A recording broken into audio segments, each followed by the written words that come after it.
皆さんこんにちは、青ゆいです。突然ですが、皆さんカメラを買った後って次に何を購入しますか？例えば NAS など SD カード、SSD カード、防湿庫、掃除用品、ストラップ、一脚、冷却ファン、カメラ本体やレンズ以外にも意外と必要なものがあって、どこまで揃えればいいのか悩みませんか？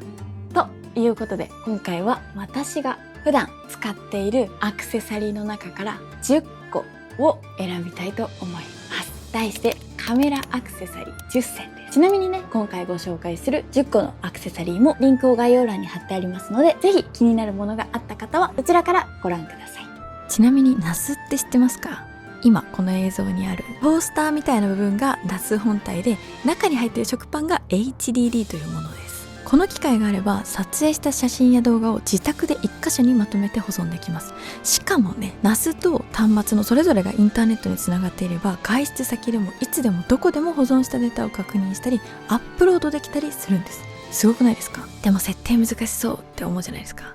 めっちゃ簡単なので、そのあたりも含め、今日は共有していきたいと思います。ちなみに皆さん覚えてますか？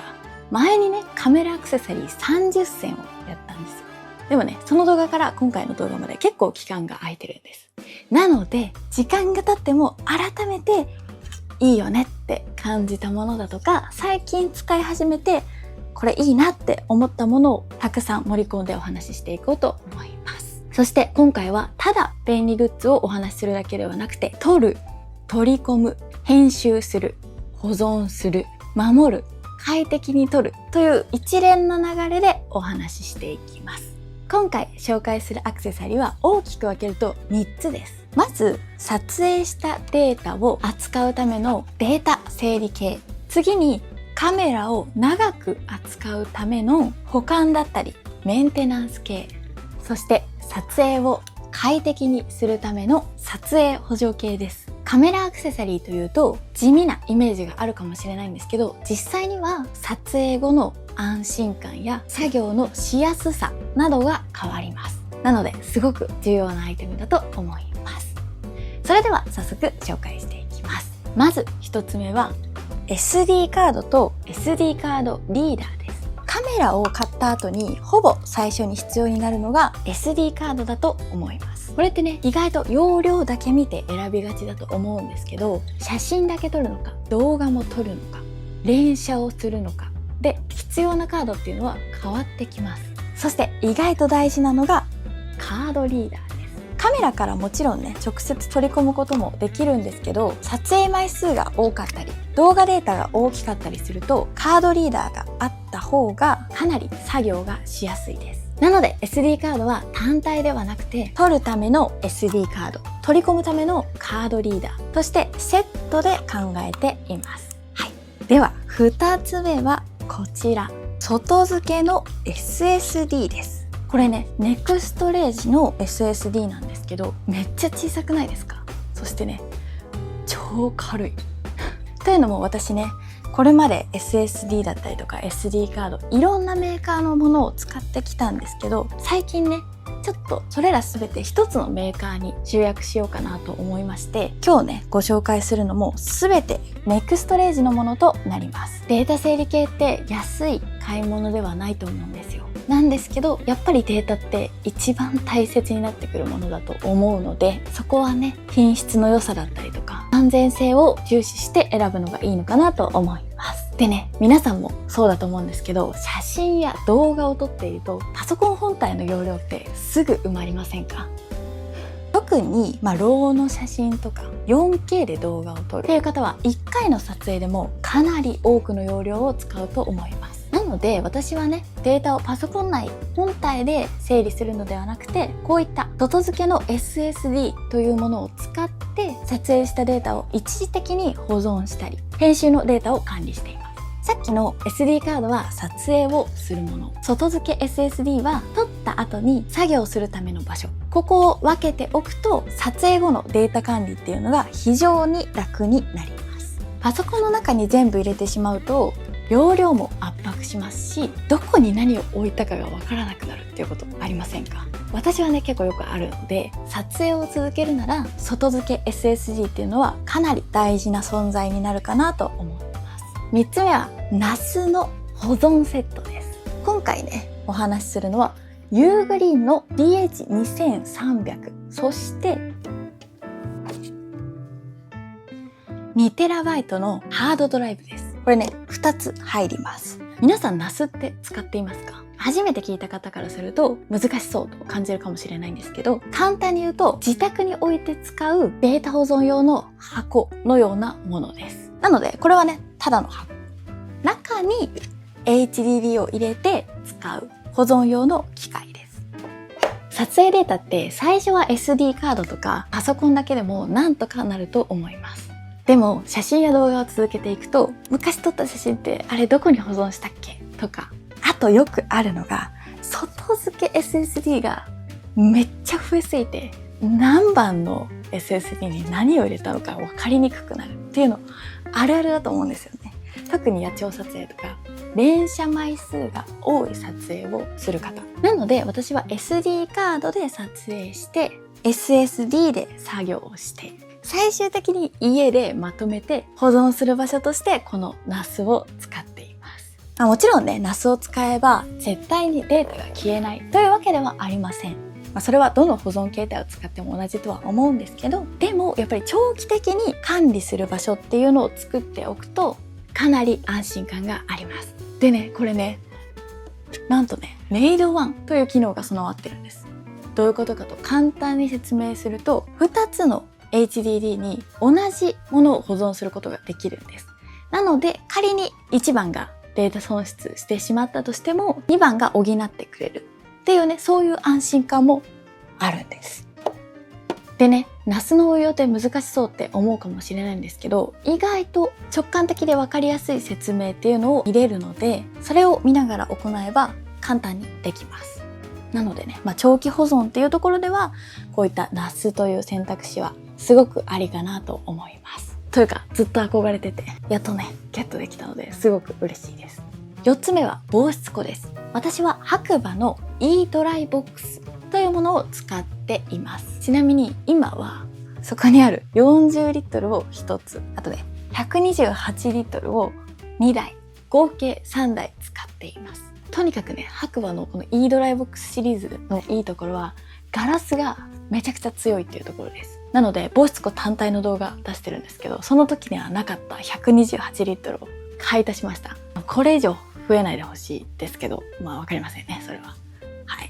ただすごく気に入って使っています。でやっぱりカメラやレンズって買って終わりではなくて、買った後にどう保管するかっていうのすごく大事ですよね。皆さん防湿庫って最初から大きいの買う派ですか？私はね128リットルなんていらないだろうと思って40リットルを買ったんですけど、気づけば3台体制になってたので、多分最初から大きいのを買った方がいいと思います。もちろんね安い買い物ではないんですけど。ということでね、カメラだったりレンズ一本一本一個一個すごく高いので、それを守るっていうね、その保管の部分もすごく大事だなと思って4番目に防湿庫を選びました。5つ目はカメラのハンドストラップです。ネックストラップを使う方もいると思うんですけど、私ね何かとやっぱりこのハンドストラップっていうのがすごく気に入っていて、すぐ手に取ってしまいます。でね、面白いのがこういったものをバッグにつけてあげると、このように持ち歩くことができるんですよ。これ楽じゃないですか。ちなみにこの丸い部分、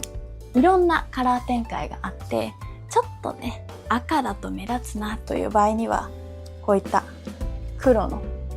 丸ポチもあるので、これをつけてあげるとおしゃれに持ち歩くことができます。これねめっちゃ好き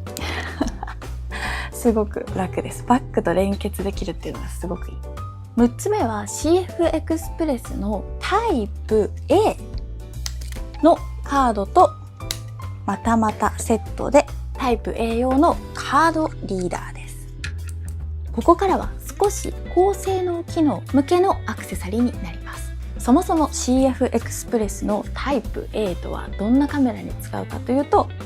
このようなソニーの一部のカメラで使う高速な記録メディアです。 SD カードでももちろん撮れる範囲っていうのは広いんですけど、撮影内容によっては書き込み速度や安定性が必要になることがあります。例えば野鳥撮影などの連写が増える撮影、スポーツ撮影とかもそうですね。そしてここで大事なのはやっぱりカードリーダー。カードだけではなくて撮影後にスムーズに取り込める環境まで含めて考えるとかなり作業がしやすくなります。はい。ではね、7つ目はまたね CF エクスプレスのタイプ B ですね。次は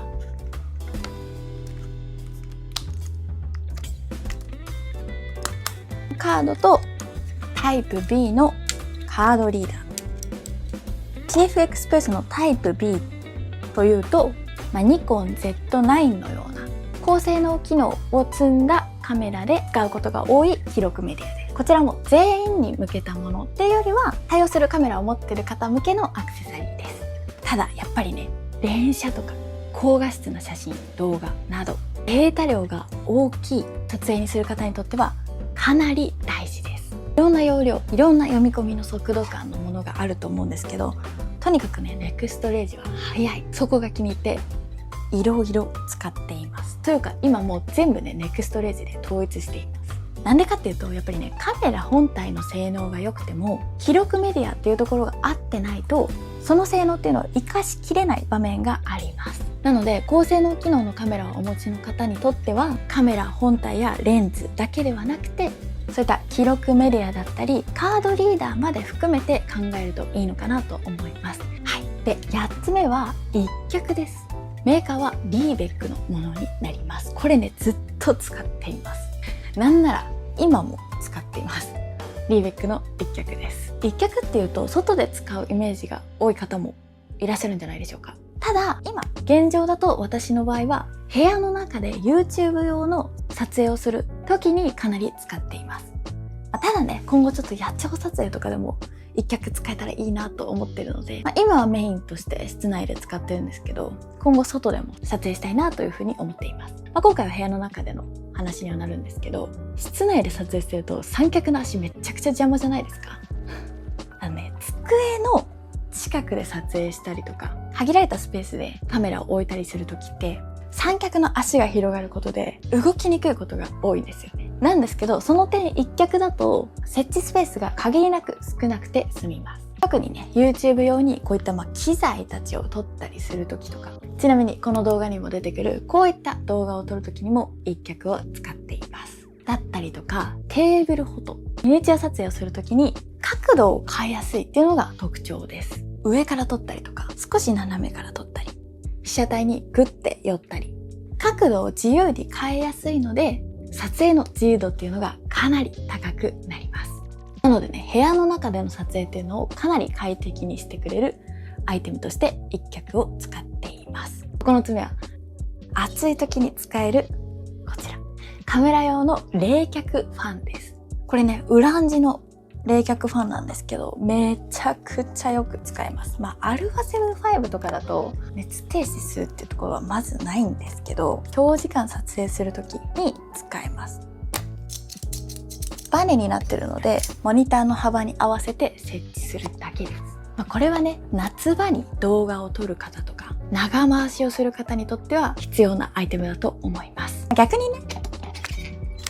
本当に少ない時間で写真だけ撮るっていう方は、そこまで必要なものではないとは思います。やっぱね、カメラは高性能になるほど動画性能も上がっていくので、その反面ちょっと熱停止しやすかったりとか、熱を持ちやすかったりっていうことがあるので、そういった時にこういうものを使うといいのかなと思います。では、最後、10個目は掃除用品のセットです。ここでは、ブロワーだったりとか、レンズペン、そしてクリーニングクロスケをまとめて紹介します。でね、今回ね、持ってきたブロワーがめっちゃ面白くて、今まで、というか前回のアクセサリー紹介の動画でも出したんですけど、その時まではね、こういったものを使っていたんですけど、一番大きく違うポイントがここです。なんとね、空気が逆流しにくくなっているんです。なので、普通のブロワーだと空気を吸い込むときに周りのホコリも一緒に吸い取ってしまうというところが少し気になったりします。なんですけど、空気が逆流しにくくなっているんです。こういったもので掃除をした後に最後にクロスで拭いています。でね、これも結構よく使っていて、これも何台目かわかりません。この辺にね、比べると高いアイテムではないんですけど、こういった障子用品っていうのもすごく大事なアクセサリーの一つだと思います。ということで、今回は私が実際に使っているカメラアクセサリーを10個紹介しました。それらはね、すべて YouTube の概要欄に貼り付けてあります。その中から機材を見ることができます。で、改めて整理すると、撮影データを扱うための SD カードと SD カードリーダー、外付け SSD、NAS、CF エクスプレスのタイプ A とタイプ B、カメラやレンズを守るための防湿庫、リストストラップ、そして掃除用品で、撮影を快適にするための一脚やカメラ冷却ファン。カメラアクセサリーってカメラやレンズと比べると地味に見えるかもしれません。でも実際には大切なデータを守ってくれたり、カメラやレンズを長く使ったり、撮影中の負担を減らしてくれるものっていうのが多いです。ただね、いろいろあるので最初から全てを揃える必要はないと思います。ただカメラを続けていく中でデータの管理が大変になってきた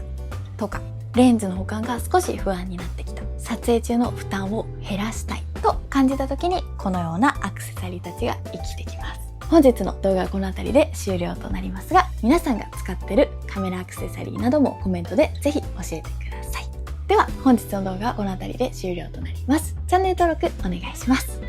ではまた次の動画でお会いしましょう。